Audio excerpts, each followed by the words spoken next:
This island, Gomero, is one of the smallest in the Canary group. It's wild and mountainous, broken by chasms and deep gullies. Yet for all that, it's intensively cultivated. You can see pockets of good land tucked into the side of the mountains. Isolated men are working there all day, visible to each other, but completely out of earshot.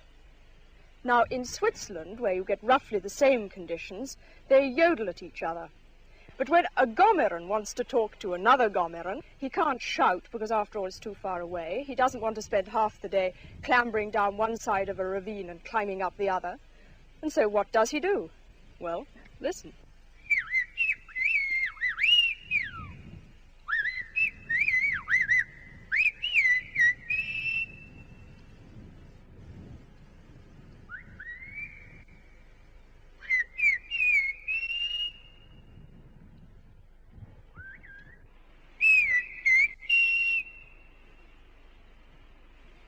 That is the unique whistling language of Gomero. And those men are talking to each other across a ravine about a mile wide. Listen again.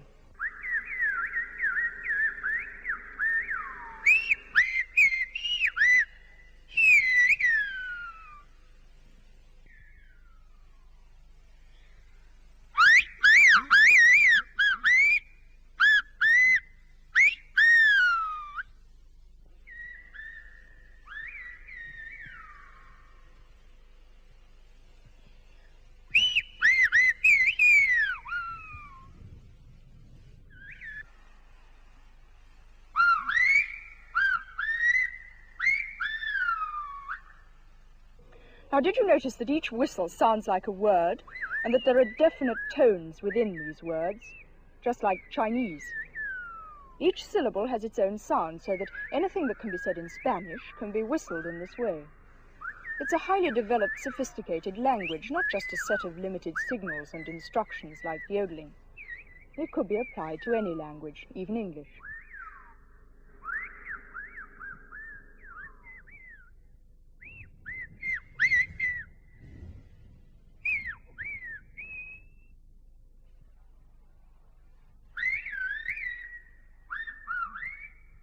It was invented by the Guanches, the primitive inhabitants of these islands, before the 15th century.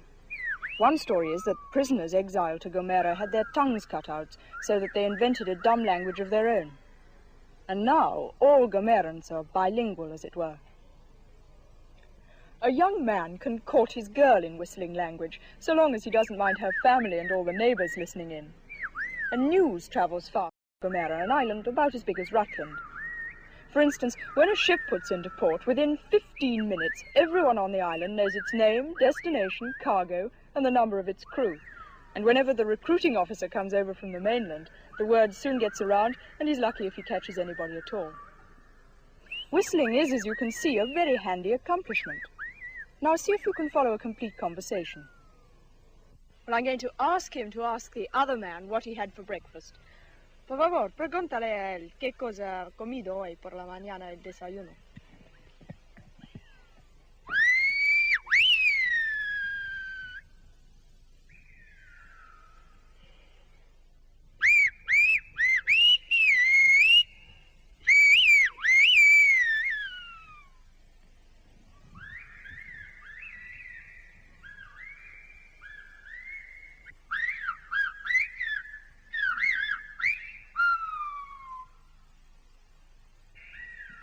Hoy por la mañana comió café y pan. He says he had bread and coffee. Now I'm going to ask him how many children he's got and what they're called. Por favor, pregúntale cuántos hijos tiene y cómo se llaman.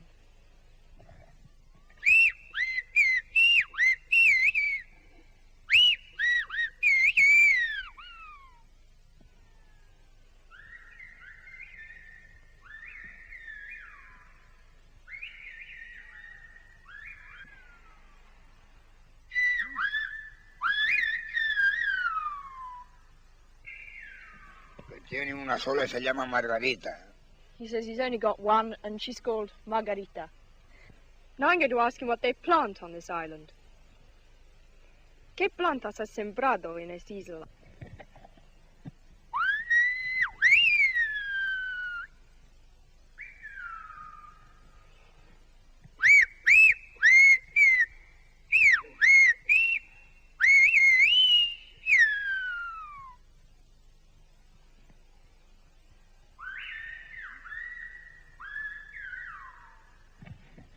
plátano. Plátano de tomate. Y cebolla.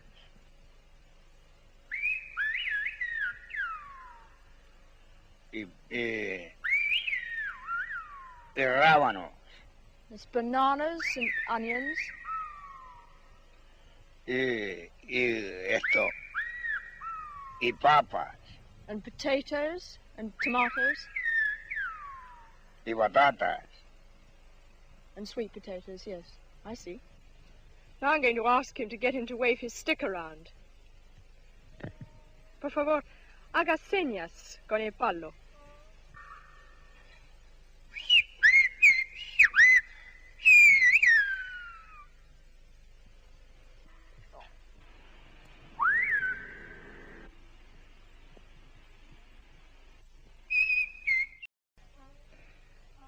Now I'm going to get him to call him over here.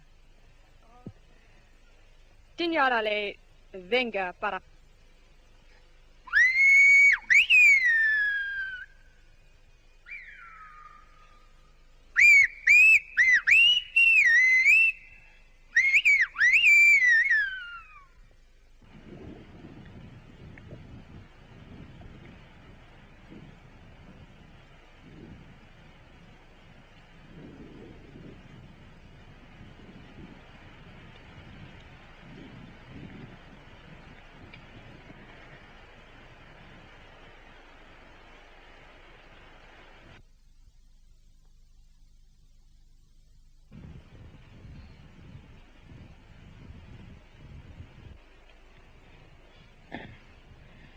Oh, buenas tardes, maestro. ¿Cómo buenas va, tardes, amigo. Buenas tardes, está un poco lluvioso, está frío. Lloviendo esto, un poco, lloviendo. Caramba, pues vamos a ver cómo ¿Qué se se va a quita. hacer? Ya se quitará. Se quita. Un momento, esto.